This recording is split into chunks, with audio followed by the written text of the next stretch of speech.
Om Namo Bhagavate Vasudevaya. Om Namo Bhagavate Vasudevaya. Om Namo Bhagavate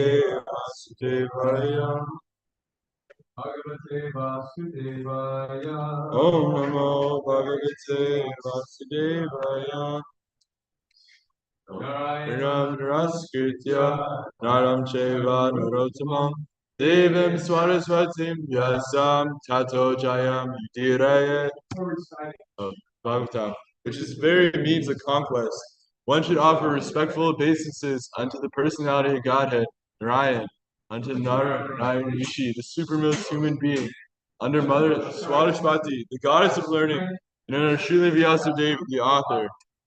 Nasta Presta Pradvishu Nityam Bhagavata Sevaya Bhagavati Utamash Loke Bhaktir Bhavati Naishtaki, by regular attendance in classes on the Bhagavatam, and by a rendering of service to the pure devotee, all that is troublesome to the heart is almost completely destroyed, and loving service unto the personality of Godhead, who is praised with transcendental songs, is established as an irrevocable fact.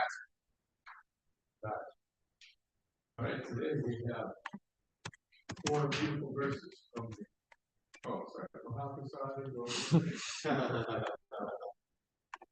my favorite one. All right, today we have 4 beautiful verses from Chapter 3, Chapter 25, Glories of Devotional Service. These verses are, so the first one is one that's really good to know, learn by heart. But we're going to read the purport. Anyway, let's read the translation. How about we just read these together? Okay. The symptoms of a sadhu are that he is tolerant, merciful, and friendly to all living entities. He has no enemies. He is peaceful. He abides by the scriptures, and all his characteristics are sublime. Such a sadhu engages in staunch devotional service to the Lord without deviation. For the sake of the Lord, he renounces all other connections, such as family relationships and friendly acquaintances with the world. Engage constantly in chanting and hearing about me, the Supreme Personality of Godhead. The sadhus do not suffer from material miseries because they are always filled with the thoughts of my pastimes and activities. O my mother, O virtuous lady, these are the qualities of great devotees who are free from all attachment. You must seek to such holy men, for this counteracts the pernicious effects of the material attachment. Right, let's do chapter 21 of the censure. Read the first one. Tatikshava Karunika. Tatikshava Karunika. Sarvadehinam. Surita Sarvadehinam. Ajata Shratava Shanta. Sadhava Sadhubhushana. Tatikshava Karunika. Suruhita Sarvadehinam. Jata Shanta. Sadhava Sadhubhushana. Tatikshava Karunika. Sruda Sarva Dehinam.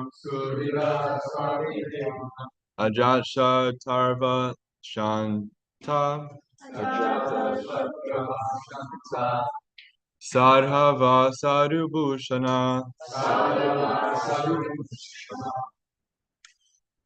Tatikshava Karunika.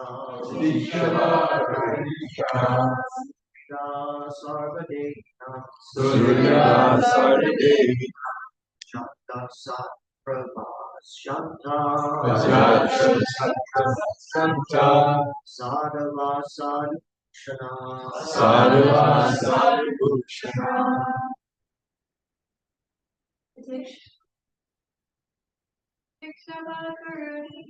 Tatikshava Karunika.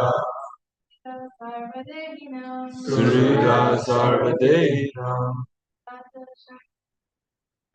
Ajata Shanta Sadhu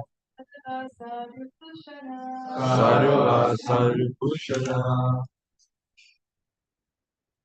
Synonyms together.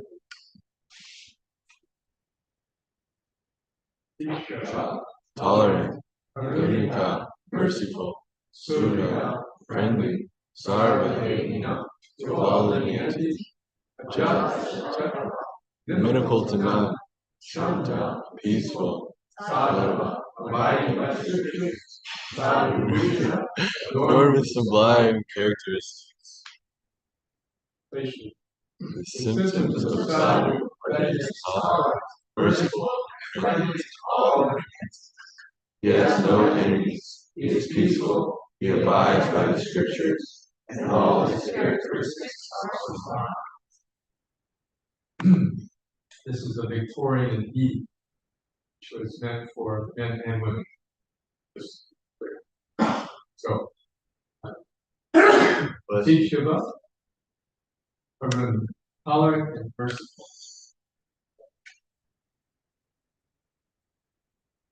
The 70s, people who were really admired were cool. They chill. His mother adjectives. Describe people that you admire. Radical, lit,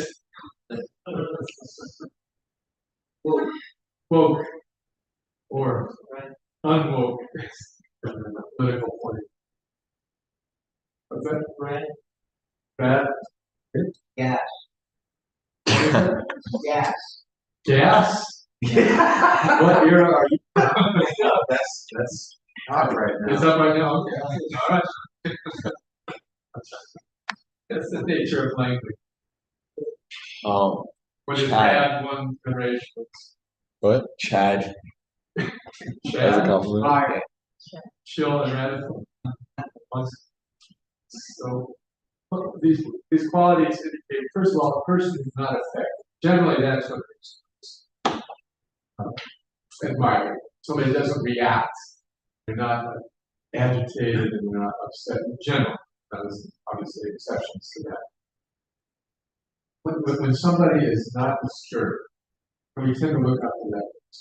Somebody keeps their head, like Kipling in the poet wrote, if you can keep your head when all around you are losing theirs and blaming it on you.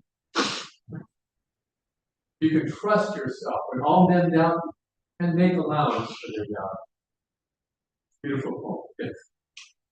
Which describes these qualities of being undisturbed, being pure.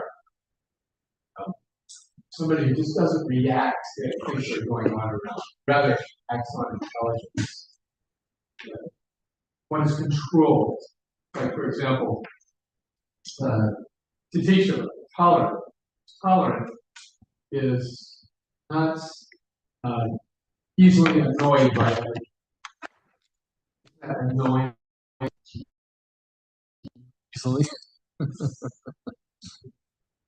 Especially in this age of quarrel, Kali Yuga.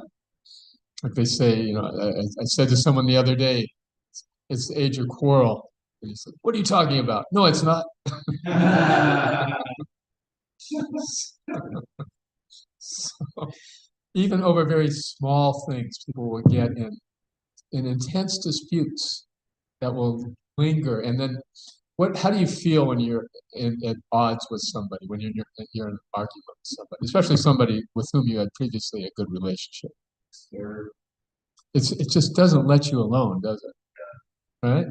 So Tikshava Karunika, tolerance is possible only when there's karunika, when there's mercy. In other words, the ability to forgive the small transgressions of others. This is one of the qualities that we don't become sadhus just to get admiration, nor do we get sadhus for the benefit of others. Who are we benefiting by being sadhus? Ourselves, yeah, we spare ourselves from all kinds of grief. Like that, again, the example, if you're in an argument with somebody, you feel bad, we feel bad about it, right? We feel we made somebody unhappy. It doesn't make us happy. We just feel we feel anxious, we feel upset, we feel like something needs to be done. Something is pending and we're not, but then we don't want to do it because we built this wall. It's the other person's fault. You know, we have no sense of forgiveness, of mercy, even if they've done something wrong. Right? So this is what it means to be chill, what it means to be cool, what it means to be rad, whatever. You know, it is rad. It's radical to not get upset with other people, isn't it? It's actually different. So the sadhu is also surida, friendly to everybody, and ajata shatrava. This is a beautiful quality. Ajata shatrava means not inimical to anybody. We're very freely carrying grudges with others and blaming others, right?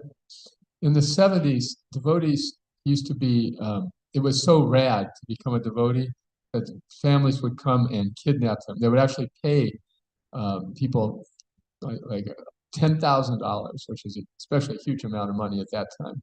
$10,000 is a fee to kidnap some child who was brainwashed by the Hare Krishna cult and take them across state lines into a safe house where they try to force them to eat meat, have sex, and take drugs, or at least drink alcohol.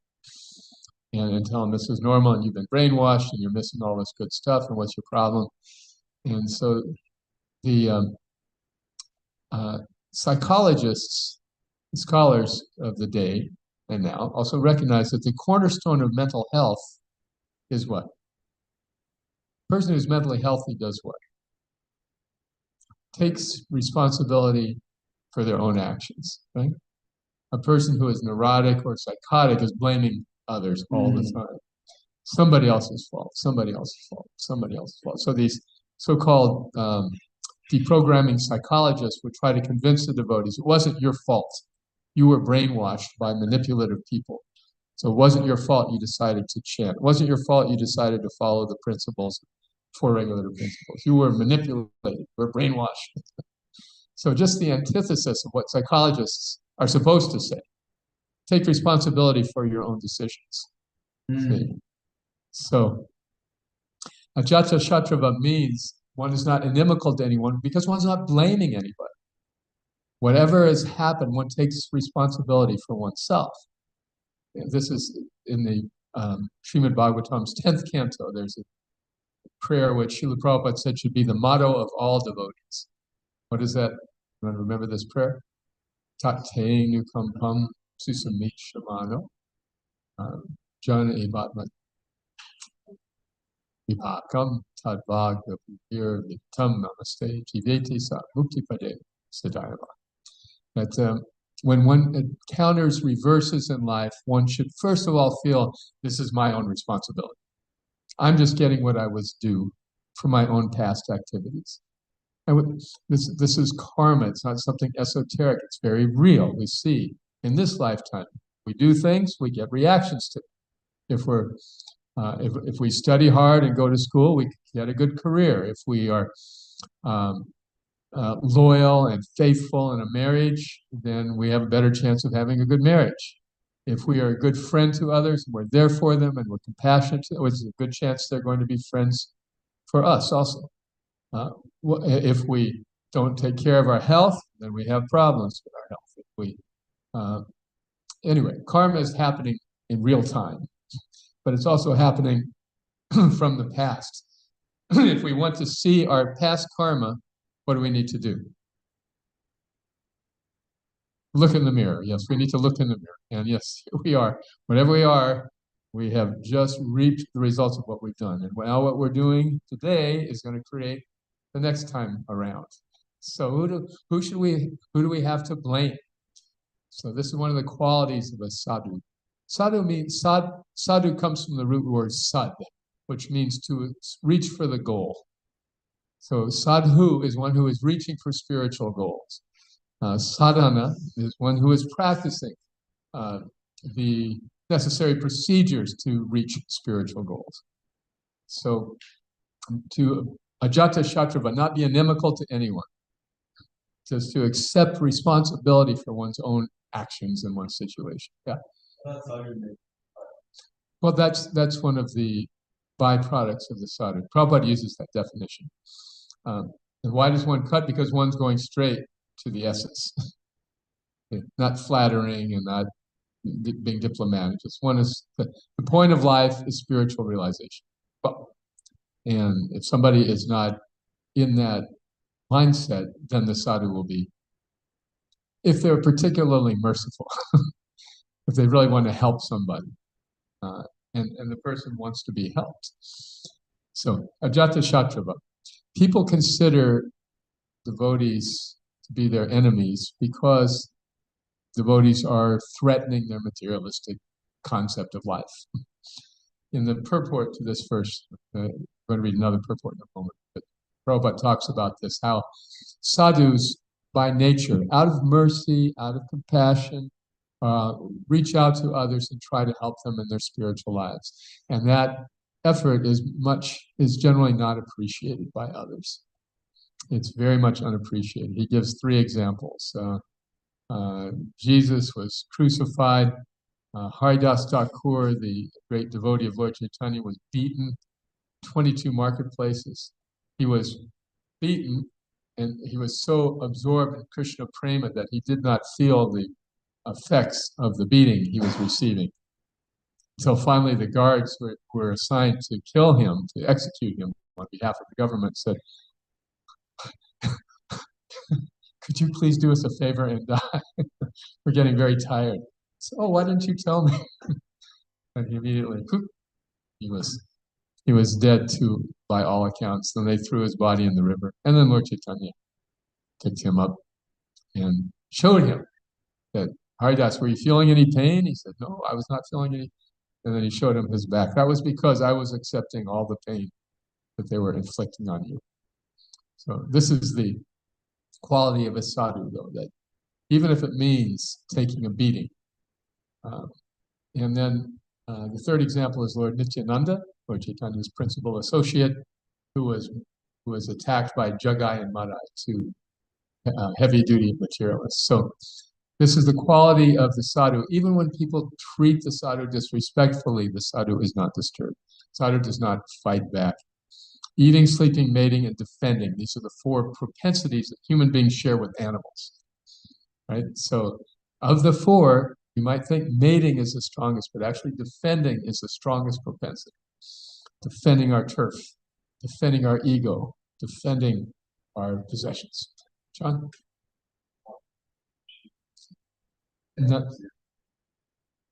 Yes, Prahlad Maharaj probably had an idea that his father would not appreciate him teaching about Krishna consciousness in his school. But he did it anyway for the benefits of his classmates. So, woke teacher, yeah. He would have gotten shut down in Florida.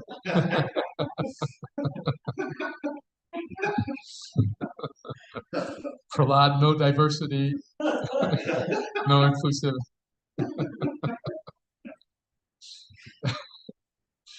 All right. Yes. Well, yeah, that was the basic point. We become inimical because we're very conditioned by the defending propensity. So, yeah.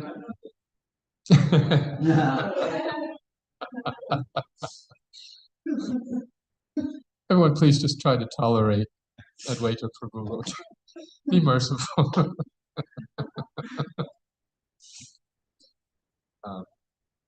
Peaceful, abides by the scriptures. All the characteristics are sublime. So, one last point from this.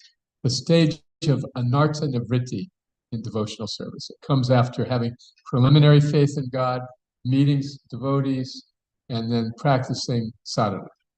The result of those 3 things is then this anartha nivritti, which means unwanted things become removed from the heart. And it's not something that we do by our own power and grit and intelligence. It happens because Krishna from within is reciprocating with our sadhana. It happens automatically. The qualities of the sadhu develop automatically. And that's, I see devotees, people coming to understand and study Krishna consciousness, and there's a certain tipping point. Like, you give up a lot materially to live in the ashram. you're not making money, you're not making your family particularly happy, whatever. You're investing recreational time instead of, late at night, you do it early in the morning. Have parties in the morning instead of at night.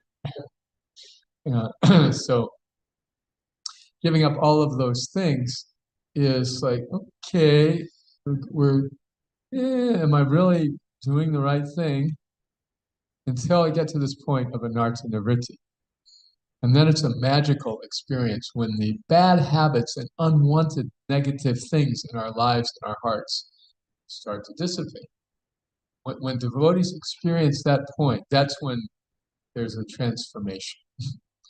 And some devotees don't have the patience to hang around long enough for it to happen. 1 month, 3 months.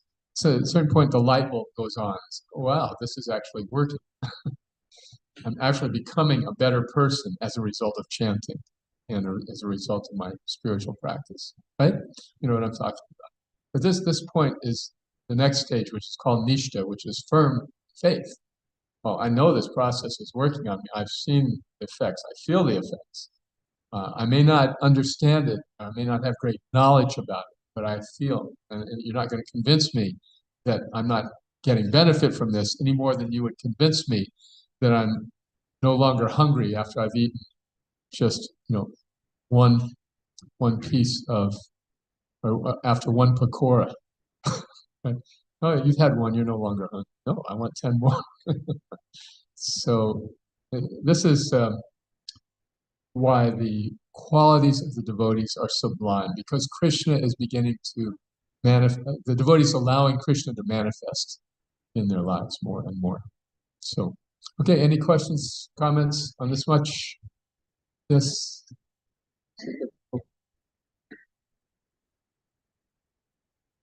I'm going to wait. Oh, okay. All right. So let's go on to 24, and we'll read this verse in purport. Let's read together.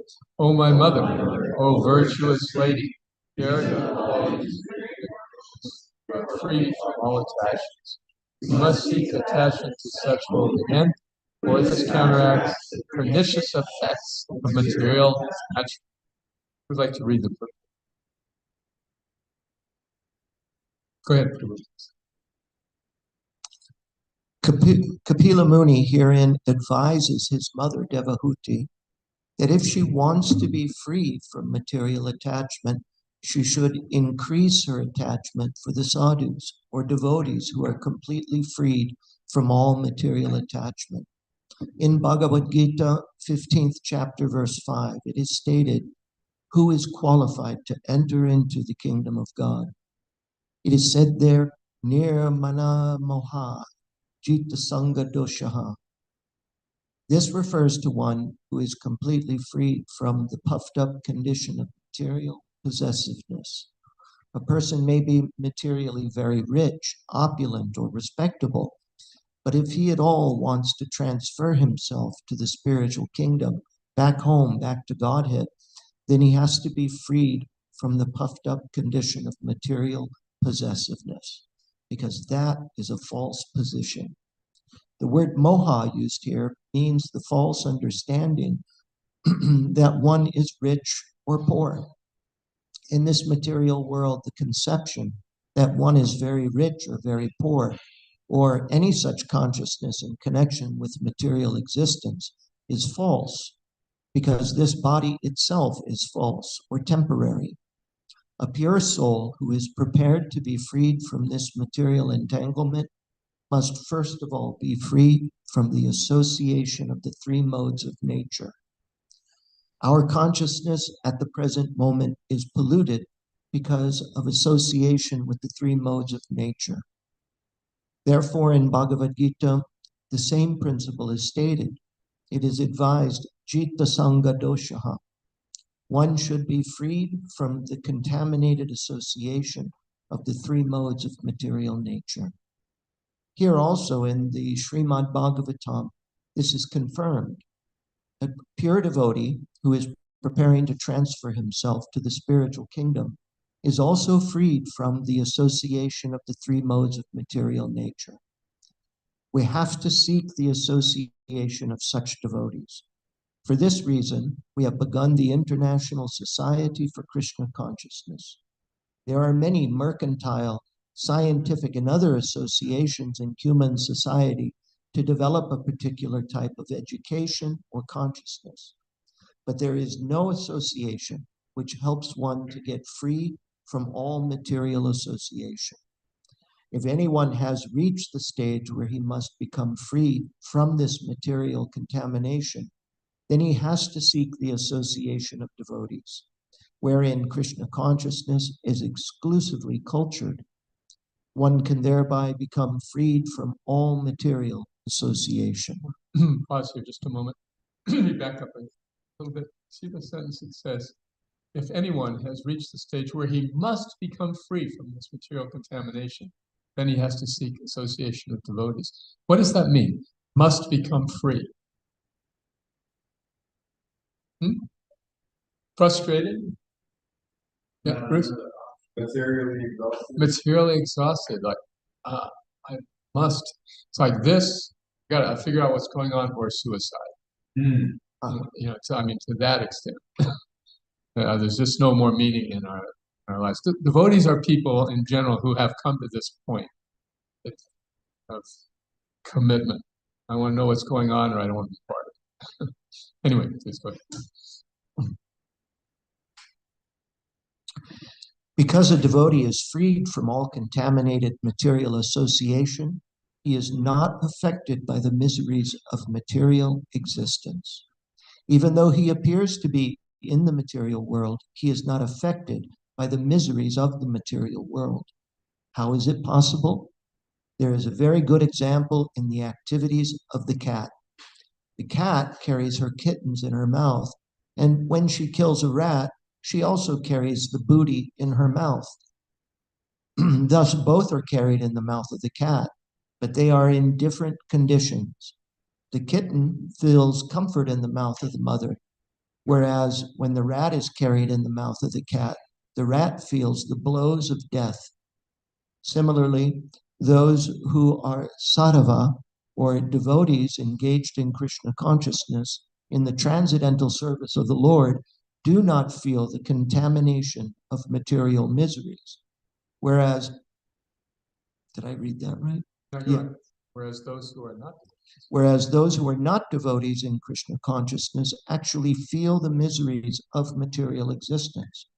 One should therefore give up the association of materialistic persons and seek the association of persons engaged in Krishna consciousness. And by such association, he will benefit in spiritual advancement. By their words and instructions, he will be able to cut off his attachment to material existence. Who here has seen a banyan tree? 4 or 5 of us, okay. So what is the quality of the banyan tree that makes it distinct from other types of trees? Non-treatment. I'm a whole part. Yes, yes. Typically, trees have roots in the ground and then they branch up. But the banyan trees put out their branches, then roots drop from them, and then root into the ground and start another tree. And in this way, you can never tell where the original tree was because there's roots and there's branches everywhere. Some of the banyan trees are the largest living entities in this world, are banyan trees. Some of them cover blocks of ground. So the material world in the 15th chapter, Prabhupada is referring to this verse in the Gita. There it is, yeah. These are just single ones that are trimmed. If they're left to their own devices, they just spread and spread and spread. There. Some important too. Yeah, they are. Yeah. They just, they have to use the ground for real estate transactions.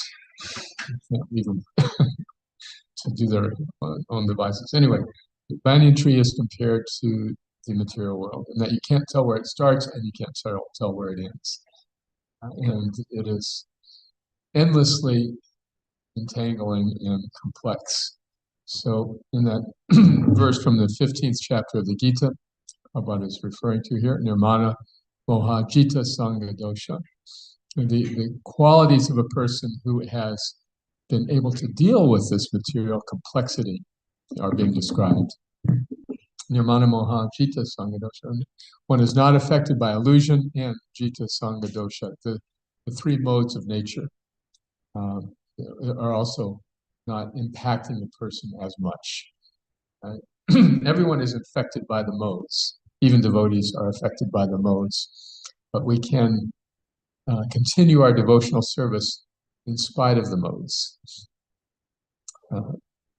Like in Mayapur, for example, it is Audarya Dham, it's a merciful Dham. When you go to Mayapur, when you're lying down to sleep, it's considered that you're paying dandavats.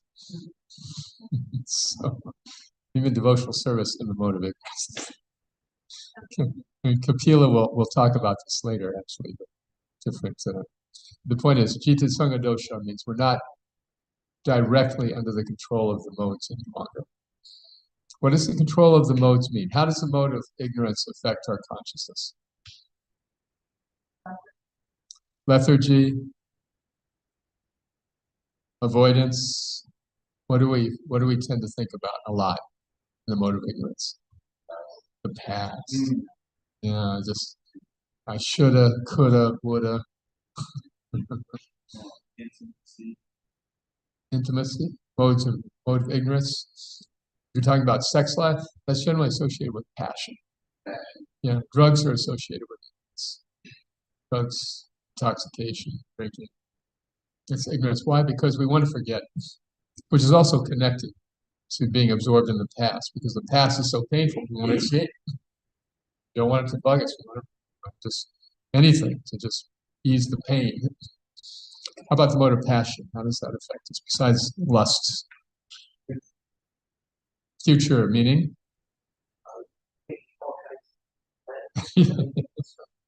Yes, making great plans. That's what my friend said. Man plans and God laughs. Yes. Making plans is on the positive side. What's on the negative side of the future? Anxiety. Yes.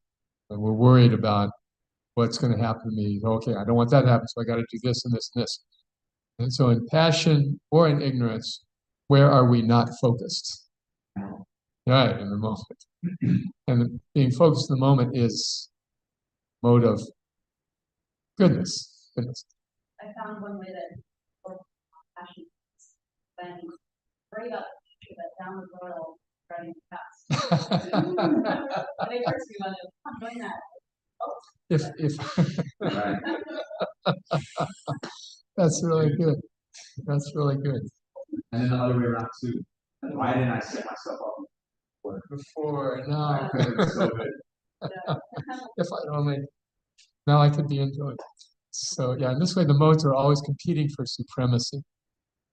And we always find Jita Sangha Dosha means that no, we're not letting our mind, we're not indulging our minds in the past or the future. We're just letting our minds, we're engaging our minds in the moment to do the best we can with what is in front of us right now. That's the mode of goodness.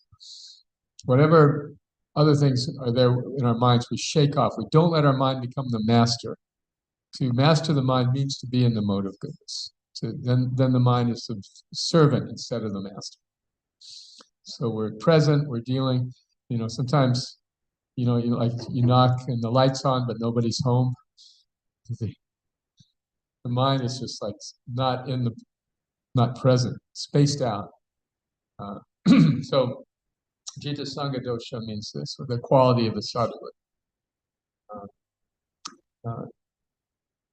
Nivritta Kama, that all kinds of material attachments are relieved.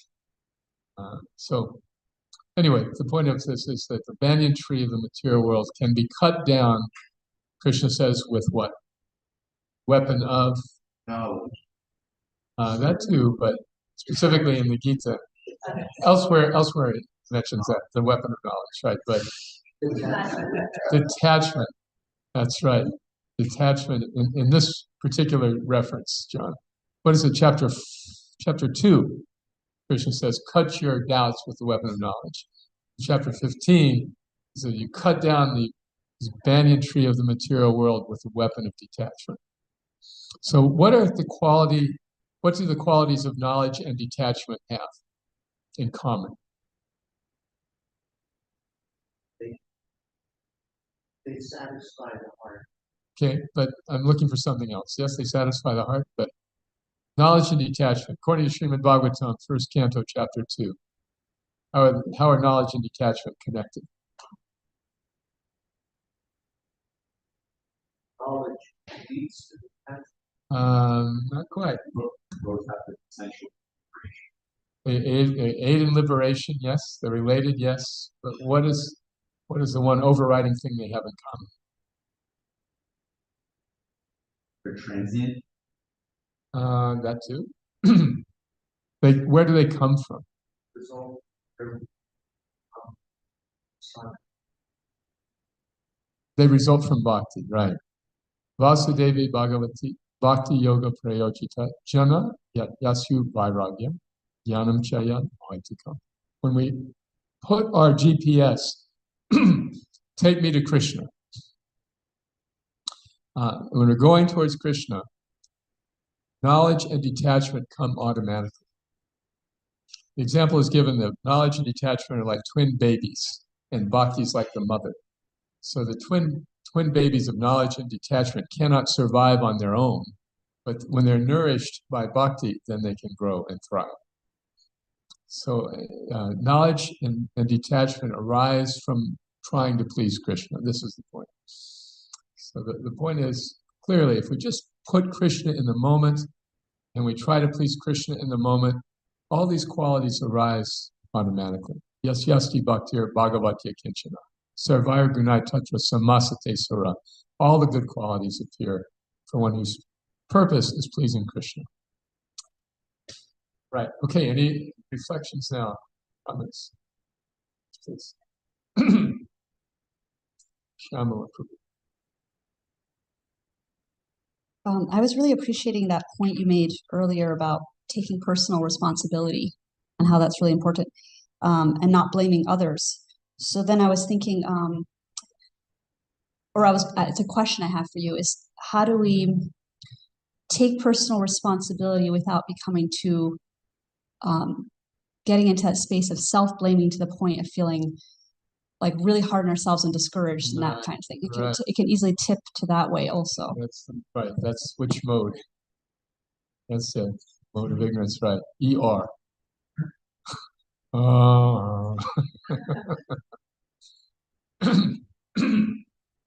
Right.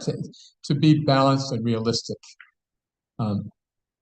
We have a propensity in the mode of ignorance to just focus on the negative things. And so it is a fact that we are at fault for our own predicament. But at the same time, we're trying to do something about it. So to be merciful to others, we first have to be merciful to ourselves. To be tolerant to others, we first have to be tolerant of ourselves. A child learning to walk will just fall down. But because the natural propensity is there to walk, they just keep getting up, keep getting up. So like that, as devotees, we're trying to serve Krishna. We're trying to rectify past mistakes. That's a good thing, that we are in a position of trying to better ourselves. And so if we focus on that, then we can keep the past mistakes in perspective. Right? It's, in my Christian upbringing, I was pretty much indoctrinated that you obey God or you go to hell. It was like a threat, and guilt was right in there. You have sinned, and so you better turn to God. You better turn to Jesus. So guilt, shame, threat, these are not incentives for loving God. You can't love somebody who threatens you, who makes you feel guilty. Right? You can't. I mean, you don't have a healthy relationship with such a person. So that conditioning is there in our minds to want to blame ourselves so much that we just, I don't know, we want to get sympathy from God, you might say. So the Acharyas express this. They express, I have made terrible mistakes, I am very fallen, therefore I need your mercy. But there's hope in those bhajans, you know. There's not despair and distress. There is admittance of mistakes, but at the same time, it is imbued with hope and appreciation. God is so merciful that even somebody like me is out. In fact, I am so decrepit and rotten that I should be first in line for your mercy. That's an interesting combination of despair and confidence.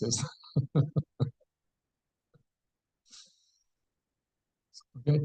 I hope. Yeah, if we're feeling sorry for ourselves, that's not Krishna conscious. If we're feeling ashamed or guilty, then we need to do something about it, but that doesn't help us spiritually. Okay. Yes, Prabhu. Thank you very much. From the sentence that we read earlier that you highlighted in the purport, how one must approach devotees, and this point of being materially exhausted, or had enough, how can we help ourselves and also others to avoid this mindset of that this Krishna consciousness is apparently only for losers, those who couldn't make it, or those who don't see perspective, material sense, but they can't get it together. You can't get it together. Therefore, out of frustration, I'm turning to God. Right. How can we help ourselves and others? Because we want to make, I mean, not many people are materially exhausted in this world. They're really chasing that dream. So, how can we encourage them? Yes. Marx said religion is the opiate of the people. Right? John Lennon wrote, he's saying, God, he had a very demonic song called God. It goes, God is a concept by which we measure our pain. See, in other words, if it's a little pain, oh God. If it's a lot of pain, oh God.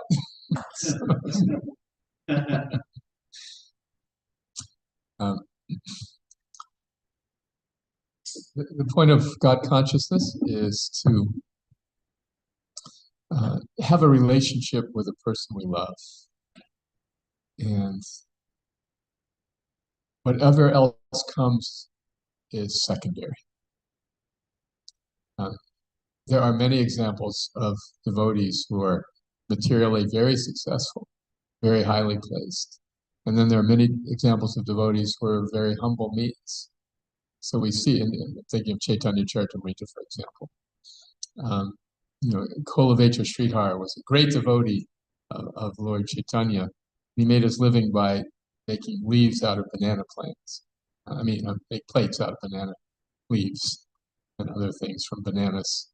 Bananas grow easily in Bengal, everywhere. They're everywhere. And so he just made a very simple living. And then Lord Chaitanya, as a little boy, Nimai would come and say, "Oh, okay, give me some of your banana plates, and I'll pay you next week."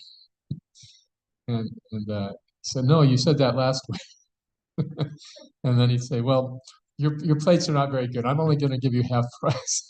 He would just harass him mercilessly.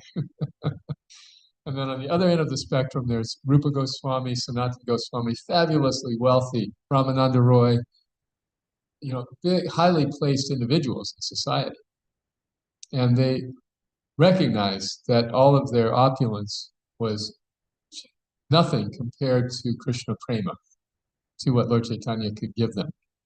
So in the case of the Goswamis, they renounced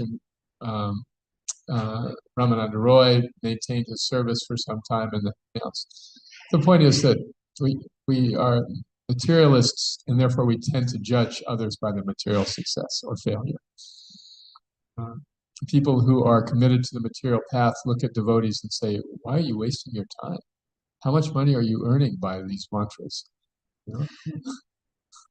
and like, because they have not understood the goal of life is loving God.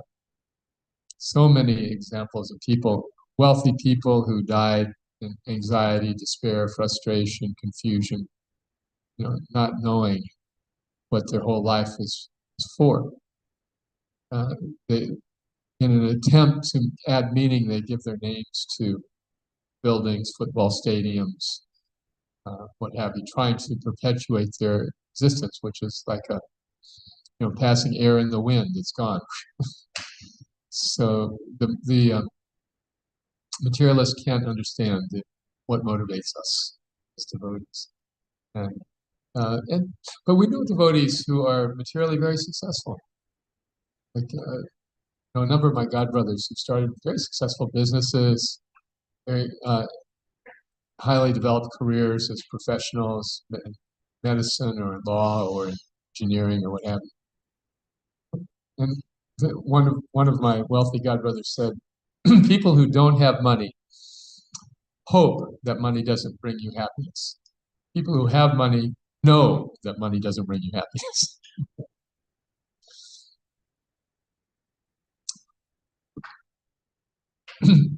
So basically, it's just an excuse. I'm a winner. I don't need to live in an ashram. That's for people who can't make it. I'm making it. Yeah, depending on how you find it. Yeah, that's right. Biggest Loser. What is that? It's not a TV show, The Biggest Loser. Yeah.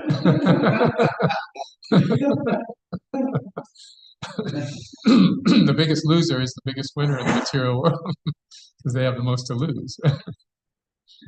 To put the point of Advaita, Prabhu, Srila Prabhupada wrote this article called it, Who's Crazy? And Arjuna Maharaj was once approached by somebody, some karmi, and he accused them that you guys are escapers. And he said, if the building is on fire, do you get out? He's like, yes. He said, thank you. And I wanted to make a point about association. I got a realization recently that the association, when we speak of the power of association, we take it, it's a nice saying, but I saw that how it's a nature's law. I planted some beans, and they're yard-long beans. They're about 2 feet long. And I had some spare seeds of okra, which was a red okra, and I planted right next to them. And the beans, what they were grown right next to okra, they turned red and short. They turned red. Red and short. Red and short. Yeah, so they picked the color and the qualities. And I was like, wow, that's actual nature's law. It's not just the same. So we associate with something, we get their qualities. That's really very interesting. Yes, it's inevitable that we will pick up the qualities. So when we're around family or co-workers or students, if that's our association, we'll become like them. And if we're around devotees, then we can be around family or co-workers or others and not be affected. The lotus leaf on the water. Lying on water but not wet. So otherwise, if we associate with the sadhus, we become sadhu. Associate with hotheads, we become blind. Can't have it both ways. We want it both ways as human beings. That's our propensity, but we can't have it. Asika Prabhu, last comment? Are we okay for sadhu?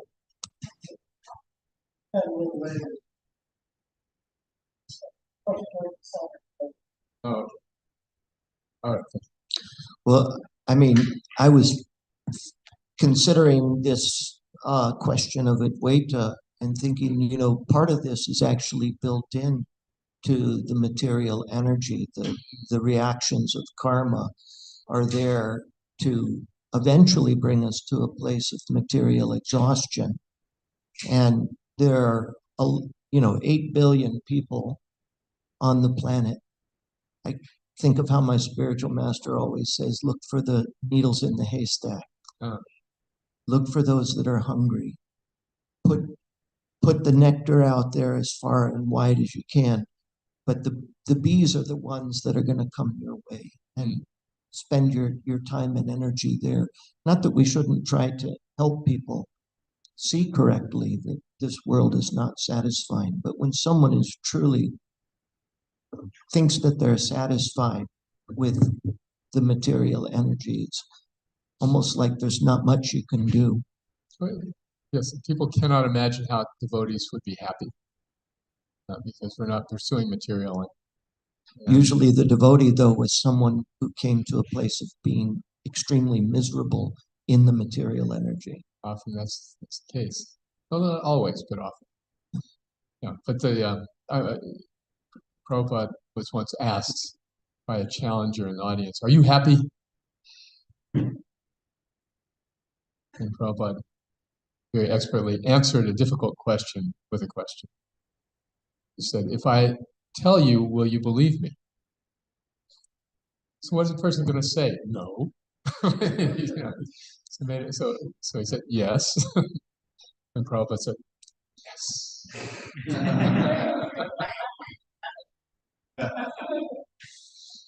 All right, so we'll segue from being hungry for spiritual life to being hungry in general. All right, I'll go to Srila Prabhupada. Haribo. Bodies full of Ignorance, spot with lust in every sense, throw us in a sea of death and birth. Of the senses lust becomes, rarely can be overcome, while the soul is struggling on this earth. Krishna is so merciful, he helps us regain control, leaving remnants after he has died. Let us take what he has left, calling loudly, feeling blessed. Radha Krishna Chaitanya Nitai, Jani Mai Jani Tai, Srila Prabhupada, yeah.